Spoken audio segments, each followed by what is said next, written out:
Grand salut à tous les camarades, frères et sœurs, amis de la Caraïbe.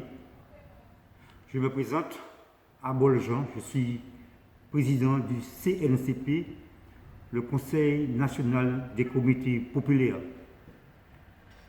C'est à ce titre et au nom du CNCP, nous saluons et remercions cette initiative. Fiers et honorés camarades de l'étranger d'organiser un événement autour de Frantz Fanon.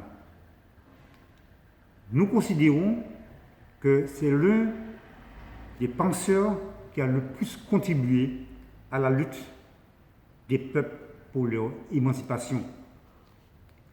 Frantz Fanon, eh bien, il est né en Martinique le 20 juillet 1925 dans une famille de la petite bourgeoisie, plus assimilationniste qu'indépendantiste.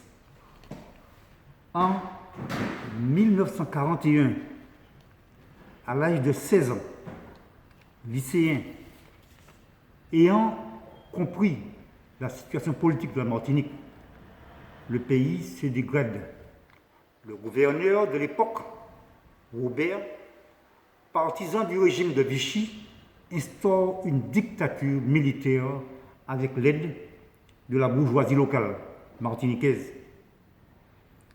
Fanon, lui, conscient des graves problèmes, eh bien, il part en Dominique, pays voisin, et s'enrôle dans les forces armées britanniques.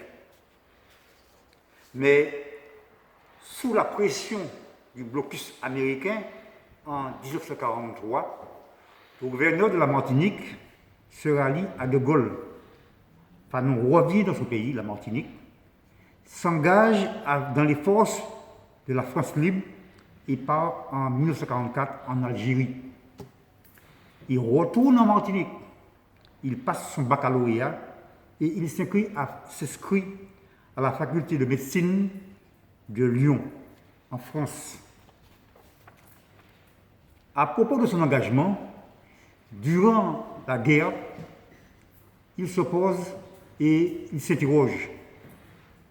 Il se dit, qu'est-ce qu'un nègre conscient venant faire, qu'est-ce qu'il vient faire de ce conflit de blancs? Cette démarche surprenante, Fanon l'explique dans son premier ouvrage qu'il publie en 1952, Peau noire et masque blanc.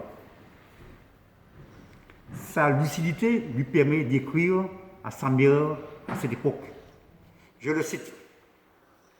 Je m'étais trompé en découvrant le caractère colonial du gouvernement français et la rivalité entre impérialistes européens que cache cette guerre.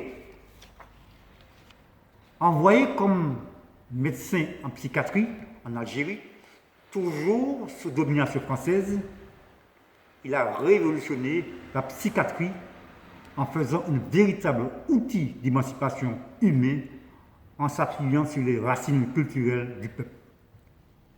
On sait le rôle important qu'il a joué dans la révolution algérienne. Les ouvrages qu'il a publiés constituent un apport fondamental à la compréhension des sociétés, des ressorts des individus. Par exemple, dans ce deuxième ouvrage, L'enceinte de la Révolution qu'il a publié en 1958, il décrit le processus libérateur mis en route pour la décolonisation. Puis il publie Les damnés de la terre, qui reste un testament politique et idéologique. Et le 6 décembre 1961, sans avoir vu l'Algérie accéder à l'indépendance, Frantz Fanon, âgé de 46 ans, cesse de lutter et il est mort. Mais pour nous, dans notre pays, il est originaire de la Martinique, il a été longtemps ignoré parce que l'État français ne l'a jamais pardonné son engagement aux côtés du peuple algérien, le représentant comme un traître et interdisant ses ouvrages. Mais grâce aux organisations comme le Cercle Frantz Fanon et autres organisations anticolonialistes comme le CNCP, eh bien, nous pouvons dire que Fanon a repris sa place et le peuple s'est approprié de son héritage. Qu'est-ce que nous pouvons dire en plus sur Fanon? Mais plus encore, nous pouvons dire que son apport théorique concernant la question de l'aliénation, l'analyse du comportement d'une partie de l'élite assimilationniste, il a contribué à idéaliser la civilisation européenne capitaliste. Et nous pouvons dire que Fanon, là aussi, a mis en lumière l'aliénation de l'intelligentsia de notre pays, mais de manière générale.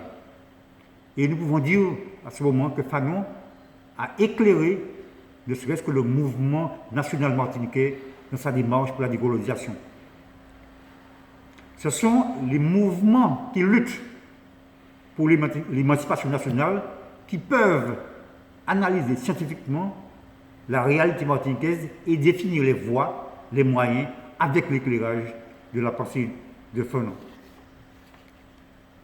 À travers ce bref témoignage, comment voir l'itinéraire intellectuel et militant de ce révolutionnaire?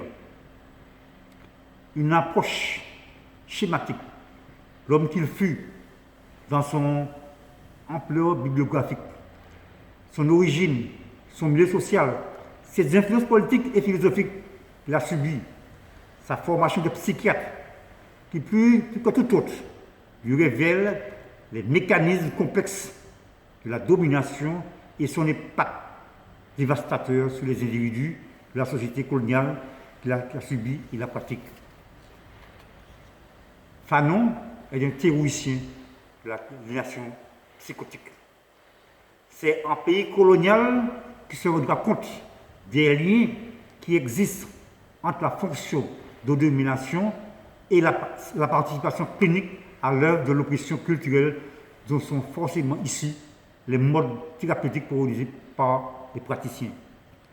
Sa réflexion et ses écrits politiques fait prendre conscience dans son milieu professionnel, d'abord, et dans les couches les plus larges de l'opinion publique ensuite.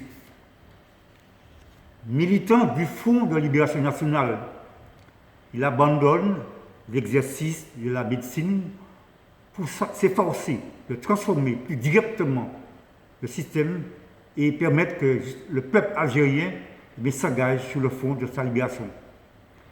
Il abandonnera la psychiatrie pour la politique.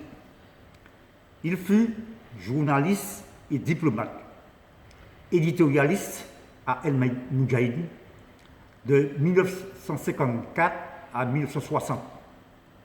Il assuma le rôle dirigeant avec d'autres militants sur la question militaire. En réalité, Fanon n'appartient pas au peuple martiniquais ni au peuple algérien.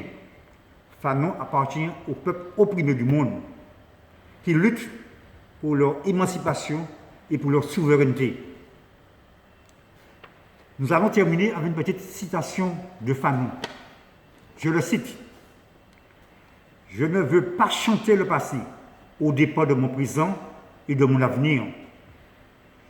Je ne veux qu'une chose, que cesse à jamais l'asservissement de l'homme par l'homme, c'est-à-dire de moi à un autre, qu'il me soit permis de découvrir et de vouloir l'homme où qu'il se trouve. » Voilà une citation qui montre la dimension de Frantz Fanon.